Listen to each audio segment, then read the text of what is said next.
Hello friends, myself Dr. Ankita Singh Chakotia, PhD in Biotechnology, and also have qualified CSIR NET GRF with the rank 103 at All India level. Now moving towards today's topic, vitamin. Till now we have completed storage lipid, structural lipid and different type of lipids that perform differently like as a messenger lipid, as hormone, steroid hormones and eicosanoids, also as volatile lipid. We have covered all this. Now today's topic is vitamins. So vitamins are the organic molecule. Organic molecule से हम समझ ही सकते हैं carbon hydrogen oxygen तो होगा ही इसके composition में and more over it is an essential micronutrient. Essential जहाँ भी नाम आ जाए, जिस भी न्यूट्रिएंट के साथ में आपका एसेंशियल नाम आ जाए, एक चीज़ आप लोग अपने दिमाग में बैठा लीजिए that we are body can not synthesize it. कोई भी vertebrate can not synthesize it if it is essential nutrient for them. It can be my, मतलब कि यहाँ तो मैं विटामिन की बात कर रही हूँ। एसेंशियल न्यूट्रिएंट्स में आपके अमाइनो एसिड्स भी आते हैं, आपके काफ़ी मिनरल्स भी आते हैं like cobalt, zinc, selenium and और भी तमाम एलिमेंट्स हैं, वो बहुत लंबी लिस्ट है। तो एसेंशियल जहाँ भी आ जाए न्यूट्रिएंट्स के नाम पे के सामने, वो आप मान लीजिए कि we can not synthesize them, we depend on some diet source for them. Okay. हाँ, एक चीज़ और है, देखिए मेरी आप वीडियो प्लीज़ कंप्लीट देखा करें सो दैट जो बीच बीच में कुछ मैं आउट ऑफ दिस जो जो भी लेक्चर रहता है मेरा डेली के टॉपिक का, उसके अलावा भी मैं काफ़ी पॉइंट्स कवर करती हूँ। क्योंकि अगर आप नहीं देखेंगे कंप्लीट वीडियो तो ये छोटे छोटे पॉइंट्स हैं जो कि मे बी आपके एग्ज़ाम, कॉम्पिटिटिव एग्ज़ाम में आ सकते हैं और वो आपसे मिस हो जाए। तो ज़रूरी नहीं कि मैं अगर विटामिन है तो मैं केवल विटामिन्स में ही सीमित रहूं, मैं और भी चीज़ें आप लोगों के डिस्कस करती रहती हूँ। So moving toward vitamin again, vitamin are of two type, fat soluble and water soluble, water soluble and fat soluble। ठीक है, फैट soluble में वाटर soluble में मेनली आते हैं vitamin C, that is ascorbic acid, and vitamin B. Vitamin B एक अपने आप में बहुत बड़ा ग्रुप है, इसमें तकरीबन 7 टाइप ऑफ विटामिन बी आता है, that's why it is called as vitamin B complex. की दवाई कभी आप लोगों ने नाम सुना हो तो वो बी एक्चुअली बहुत सारे टाइप से मिलके बना है विटामिन बी।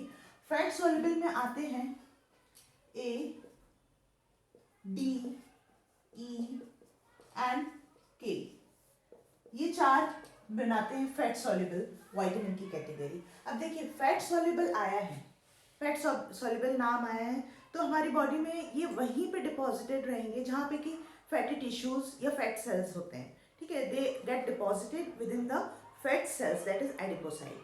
ठीक है, वाटर सोल्यूबल की बात हम नहीं करेंगे आज क्योंकि ये हमारा लिपिड से रिलेटेड टॉपिक नहीं है, इसकी हम बात करेंगे एक सेपरेट चैप्टर में।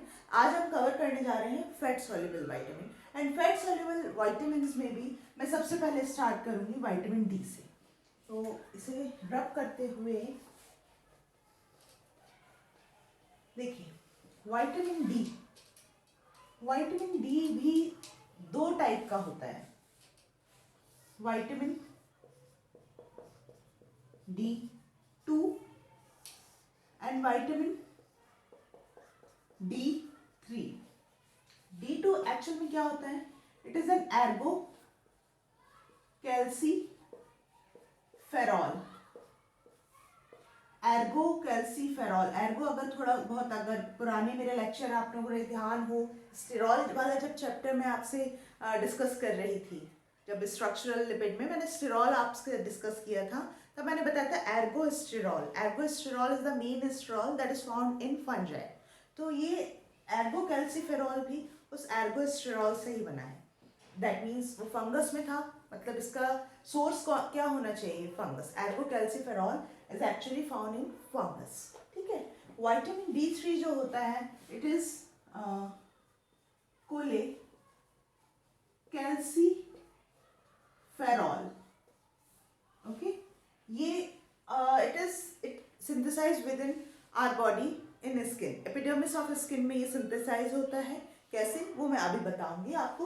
तो this is actually the ergocalciferol, in fact आप एज सप्लीमेंट के तौर पे, दवाई के तौर पे मिलता भी है। इसका भी कुछ नहीं, फोटोलाइसिस करके इसको एक्टिव फॉर्म में कन्वर्ट किया जाता है, और this is the main outsource that we take. जब भी हमें कोई विटामिन डी की डेफिशिएंसी होती है तो हमें एर्गोकैल्सिफेरॉल के फॉर्म में ही हमें डाइट सप्लीमेंट के तौर पे हम इसे डॉक्टर मतलब कि हमें देते हैं। और विटामिन D3 जो है, जो वो हमारी बॉडी में सिंथेसाइज होता है। अच्छा, एक चीज़ और, अभी आप सोच रहे होंगे कि अभी तो मैंने विटामिन डी को एक एसेंशियल न्यूट्रिएंट बोला था और अब मैं कह रही हूँ कि ये सिंथेसाइज होता है।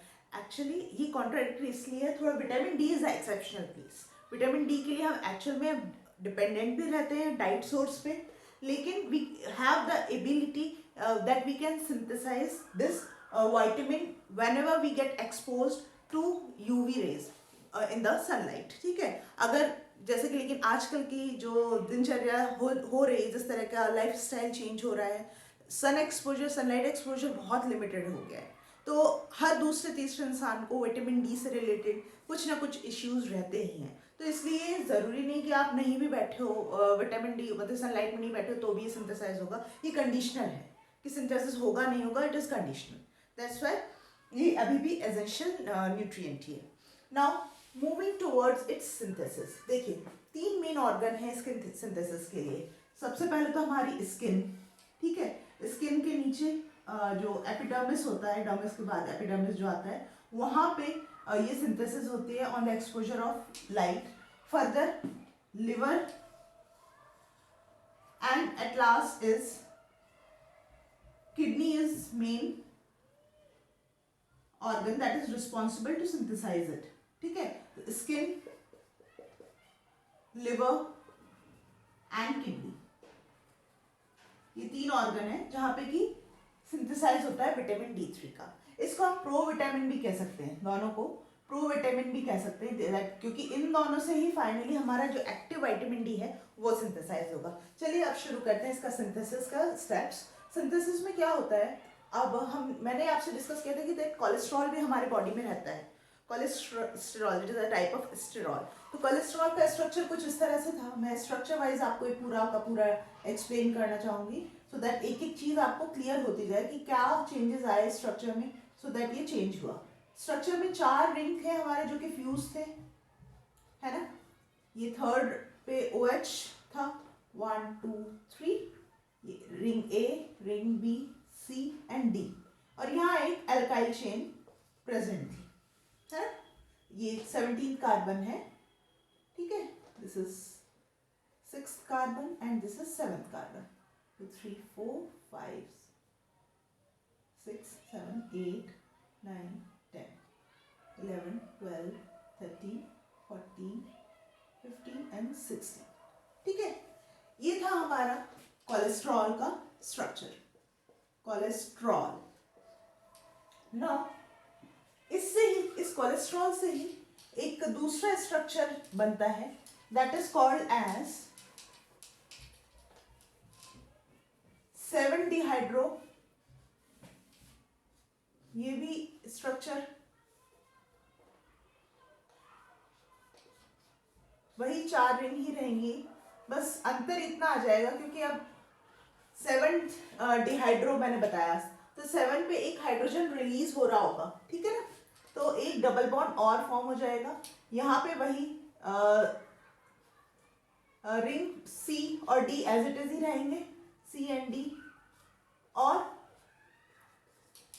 C D B रिंग थोड़ा अल्टर हुआ अभी यहाँ पे, एंड A में।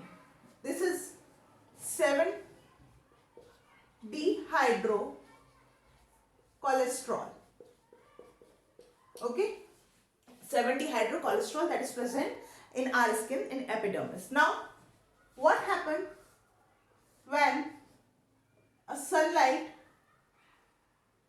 when we get exposed to sunlight में UV rays होती ही है, हमें पता है। Now UV rays भी 2 तरह की होती है, UVA and UVB। UVB mainly responsible for the formation of vitamin D3, that is cholecalciferol, by the photolysis of this structure, and UVB क्या है इसका मैं थोड़ा सा आपको यहाँ पे ब्रीफ करना चाहूँगी. UVB is a part of UV light and it is of shorter wavelength.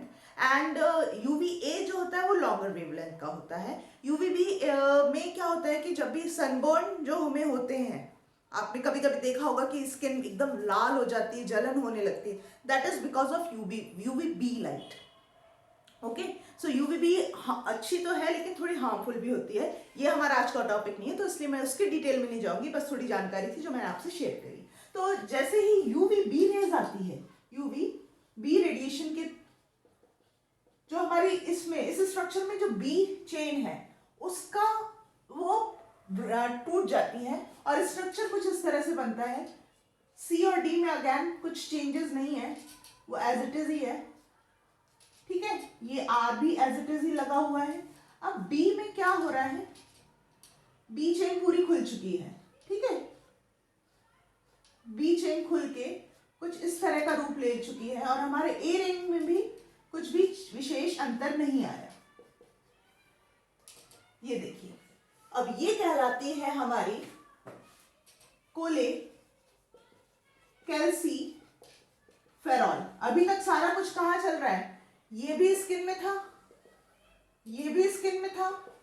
ठीक है, और अभी ये भी स्किन में. लेकिन अब क्या है, now it can move into liver with the help of, मतलब कि ये actual with binding with some protein and get enter into liver. Serum blood के थ्रू ये लिवर में एंटर होगा. वहां पे क्या है, वहां पे एक एंजाइम प्रेजेंट है. ठीक है, that is called as 25 hydroxylase. अब देखिए, हाइड्रोक्सी जहां भी आ जाए ना शब्द हाइड्रोक्सीलेज, मतलब कि हाइड्रोक्सिल ग्रुप का ऐड हो रहा होगा, एडिशन हो रहा होगा उस स्ट्रक्चर में. तो क्या होगा, अब फाइनल स्ट्रक्चर क्या बनेगा, मैं ये स्ट्रक्चर नहीं बना रही हूँ, काफी टाइम लग रहा है बिकॉज मैं अब क्या होगा कि आर जो सॉरी यहाँ चलिए थोड़ा सा बना ही देती हूँ. फिर जो हमारे ये था, ये OH थर्ड कार्बन पे एज इट इज ही है.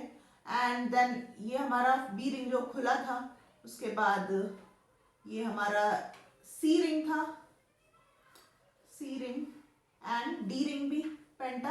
अब देखिए कार्बन 1 आर का मैं ओपन कर रही हूँ, आर जो मैं अभी तक बनाती है 5 and 6. यहाँ पे ये 25th कार्बन पोजीशन है, दिस इज 25th कार्बन. यहाँ पे ये वाला एंजाइम जो लिवर में है 25 hydroxylase, it will add N hydroxyl group at this position. ठीक है ना, सबके H नहीं बना रही हूँ, इट इज क्वाइट अंडरस्टूड कि हाँ ये H जुड़ा ही होगा to complete the valency of each carbon. ठीक है, तो ये हाइड्रोक्सिल एट 25th कार्बन जुड़ेगा और ऑलरेडी ये तो है ही. तो अब ये जो स्ट्रक्चर बना, that one can be called as dihydroxy, क्योंकि 2 हाइड्रोक्सी आ गए हैं. अब कोले कैल्सी फेरॉल और कैल्सी फेर डाई, और डाई यानी 2, और इन 2 हाइड्रोक्सिल को रिप्रेजेंट कर रहा है. ठीक है ना, तो ये सारा कुछ प्रक्रिया जो चली है वो हमारे लिवर में चल रहा है. ठीक है ना, this is this step is taking place in liver. Now from liver, this dihydroxy cholecalciferol will move into blood circulation के थ्रू ये मूव करेगा किडनी में. Now किडनी में क्या होगा, एक और एंजाइम यहाँ बैठा हुआ है, that is 1 alpha hydroxylase.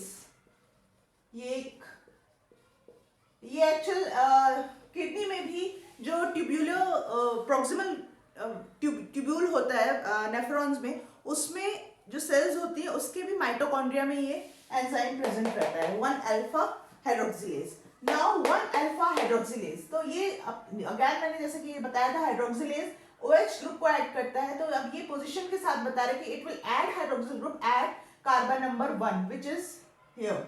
Now the structure will become like, यहाँ एक OH है ही, एट पोजीशन नंबर 1 पे it will add another hydroxyl group and remaining structure कुछ ऐसा रहेगा.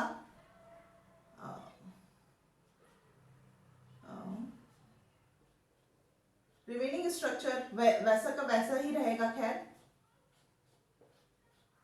जो चेंजेस आए थे पिछले स्टेप में वो 25th कार्बन पे ऐसे के ऐसे ही हाइड्रोक्सिल ग्रुप अटैच रहेगा। फाइन। तो अब देखिए कितने हाइड्रोक्सिल ग्रुप प्रेजेंट है इस स्ट्रक्चर में, 1, 2 and 3. So the structure now can be called as calci triol. Try क्या दर्शा रहा है, 3 नंबर, और ऑल तो है ही हमारा OH ग्रुप को दर्शाता हुआ। And this all process will takes place with in our kidney में हमारा ये प्रोसेस पूरा चल रहा होता है, ठीक है ना। तो फाइनल जो हमारा एक्टिव फॉर्म जो विटामिन डी का है, that is the active form of vitamin D, बनता है किडनी में। स्टोरेज फॉर्म जो है वो डाइहाइड्रोक्सी कोलेकैल्सिफेरॉल है, which is an storage form, वो हमारा लिवर में बनता है। Cholecalciferol is can be called as precursor और प्रोविटामिन ऑफ विटामिन डी3, और विटामिन डी3 का मतलब कि कह लीजिए कि प्रिकर्सर इसी के थ्रू सारा कुछ बन रहा है, तो it is cholecalciferol. So provitamin और प्रिकर्सर ऑफ विटामिन डी3, and this is the storage part, and this is the active form of vitamin D3. So these are the steps that involve in the synthesis of active form of vitamin D. Fine. एल्गोकैल्सिफेरॉल की जो मैंने बात की थी आपसे, एल्गोकैल्सिफेरॉल मान लीजिए कि हम वही आपका डेफिशिएंसी से आप गुजर रहे हैं कि विटामिन डी की डेफिशिएंसी हो रही है, तो उस केस में क्या होगा, ये वाला स्किन वाला कोई भी स्टेप नहीं होगा, ठीक है, स्किन वाला कोई स्टेप नहीं होगा, कोलेकैल्सिफेरॉल भी नहीं बन रहा होगा, सिर्फ यहाँ पे एल्गोकैल्सिफेरॉल आ जाएगा। एल्गोकैल्सिफेरॉल अगेन वो लिवर में जैसे ही मूव करेगा, it will get attached with the hydroxyl group at position number 25 because of under the influence of this enzyme, और बाकी स्टेप एज इट इज ही रहेंगी, ठीक है। तो बाकी सब कुछ सेम रहता है एल्गोकैल्सिफेरॉल के केस में when we take it from any diet source. Okay, so this is all about the synthesis of vitamin D. Now moving toward their biochemical action. कहाँ vitamin D काम कर रही होती है। देखिए विटामिन डी नाम आते ही सबके दिमाग में जरूर क्लिक कर रहा होगा कि it is related to calcium metabolism से कुछ ना कुछ इसका कनेक्शन है। Exactly it is totally related to the calcium absorption और रिजॉर्प्शन। अगर सबसे पहले बात करें हम इंटेस्टाइन की, देखिए इंटेस्टाइन में क्या होता है हमारे, specially in the small intestine, duodenum और जिजेनम मेन पार्ट होता है for the absorption of calcium ion from food material, ठीक है। तो उसमें क्या होता है at the time of digestion, ऐसी कुछ सेल्स रहती हैं एपिथेलियल सेल्स, जो कि ये देखिए ये हमारा गट की लाइनिंग है, ठीक है, गट लाइनिंग है, या हमारा ब्लड है, ये हमारा ब्लड मूव कर रहा है, सीरम कह लीजिए, चलिए, ठीक है। क्या होता है कि जैसे ही, और ये हमारा यहाँ पे हमारा फूड है, ठीक है, कैल्शियम आयन भी होगा यहाँ पे। कैल्शियम आयन जैसे ही कांटेक्ट में आता है इन ब्रश बॉर्डर्ड सेल्स के, तो क्या होता है कि यहाँ पे कुछ ट्रांसपोर्टर्स होते हैं। Transporters are the channels that will help in the movement of the calcium ion with in the cells, ठीक है। तो ट्रांसपोर्टर्स की मदद से और ये जो पैसेज है उसकी मदद से ये calcium ion will get enter into the cytoplasm of this brush border cell, that is the epithelial cell of present in the small intestine. Now what will happen, यहाँ पे ऑलरेडी कैल्सीट्रायोल होता है, कैल्सीट्रायोल के लिए भी इंट्रासेलुलर रिसेप्टर होता है actually, that is called as vitamin D responsive element, vitamin D responsive, VRE कह लीजिए, ये आया कैल्सीट्रायोल, ठीक है। VRE एक्चुअली नथिंग, ये ट्रांसक्रिप्शन फैक्टर होते हैं जो कि जेनेटिक एक्सप्रेशन को ऑफ एनी पर्टिकुलर एलिमेंट को अल्टर कराते हैं, ठीक है। तो जैसे ही कैल्सीट्रायोल उसके संपर्क में आता है VRE के, ये यहाँ पे हमारा DNA है, न्यूक्लियस है ये DNA, ये एंटर होता है और इस जीन एक पर्टिकुलर प्रोटीन होती है, like protein that is involve in the influx of calcium ion, और यहाँ पे कुछ एक प्रोटीन होती है that can bind with the calcium ion, again it is called as calcium binding protein, ठीक है। उसके एक्सप्रेशन को ये इंक्रीज कराता है, और साथ ही साथ यहाँ पे कुछ पंप होते हैं, पंप जो कि ATP की मदद से इस कैल्शियम आयन को ब्लड में वो रिलीज कराते हैं from small intestine to blood flow में। तो जैसे ही कैल्सिट्रायल बीआरई के कांटेक्ट में आता है, ये gene expression of these protein affect करता है, और जिससे कि क्या होता है, the formation of these protein get enhances, so that maximum amount of calcium can be absorbed from this from the food material. Fine. So this is about the intestine में जो भी आपका vitamin D function कर रहा है for the uptake of calcium ion. Okay. Or similarly it function for phosphorus ion also. Now if we talk about kidney.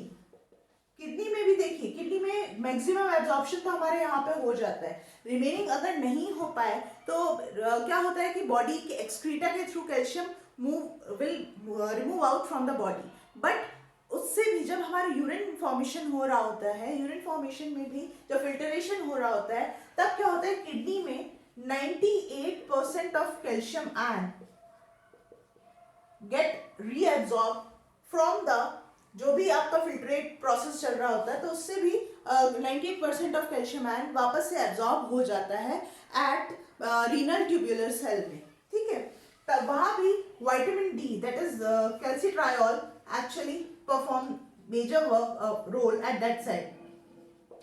Next अगर हम बात करें बोन में भी ये इन्फ्लुएंस आपने ऑस्टियोब्लास्ट एंड ऑस्टियोक्लास्ट दो सेल बोन में सुने होंगे। ऑस्टियोब्लास्ट वो होती है जो बोन फॉर्मेशन कराती है, ऑस्टियोक्लास्ट वो होती है जो बोन को डिस्ट्रक्ट करती है whenever there is a need of कि भाई सीरम में ब्लड की कैल्शियम की कमी आ गई है, कुछ मिनरल्स की कमी आ गई है, तो बोन को वो खा लेती है एंड डिस्ट्रक्ट करती है, सो दैट डीमिनरलाइजेशन होने लगता है। ऑस्टियोब्लास्ट का काम है कि वो बोन फॉर्मेशन कराता है, ठीक है, विद बाय मिनरलाइजेशन। तो बोन में कैल्सिट्रायल का ऑस्टियोब्लास्ट पे काम करती है, या कह लीजिए इन्फ्लुएंस करती है, जिससे कि क्या होता है, कैल्शियम आयन वहाँ भी, क्योंकि हमें मालूम है कि हमारी जो बोन होती है वो केवल इन मिनरल्स की नहीं बनी होती है, हमारी कुछ बहुत ही महीन एकदम बारीक बारीक हमारे ब्लड वेसल्स भी पास हो रहे होते हैं बोन टिश्यू से।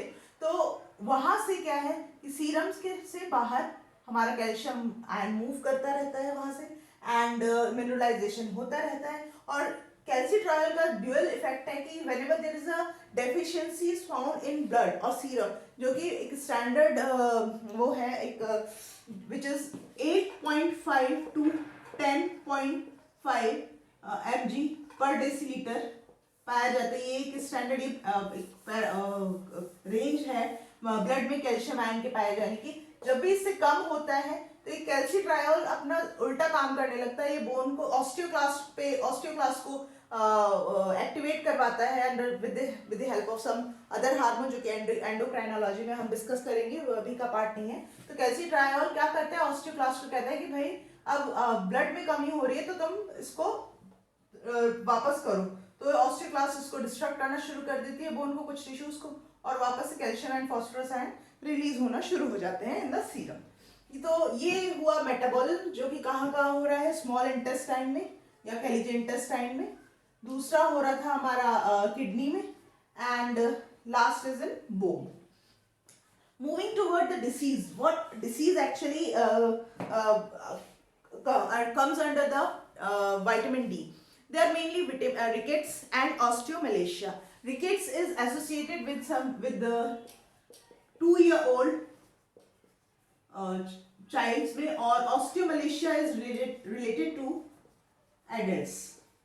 दोनों के ही देखा जाए तो सिम्टम काफी मिलते जुलते हैं। आपका बोन जो है वो थोड़ा नहीं, इनफैक्ट काफी डिफॉर्म्ड होता है। दोनों ही केस में जो लेग्स होते हैं दे बिकम बो लेग्ड हो जाते हैं, देखा होगा ऐसे हड्डियां यूं मुड़ी हुई हो जाती है अंदर की तरफ की, चाहे वो रिकेट्स और ये परमानेंट हो जाता है, मतलब कि इट्स नॉट लाइक, मतलब कि मैंने देखे हैं लाइव एग्जांपल की वापस से आप कितना भी इलाज कराएं, अगर बो लेग एक बार हो गया तो ये वापस नॉर्मल होने में नहीं आता है।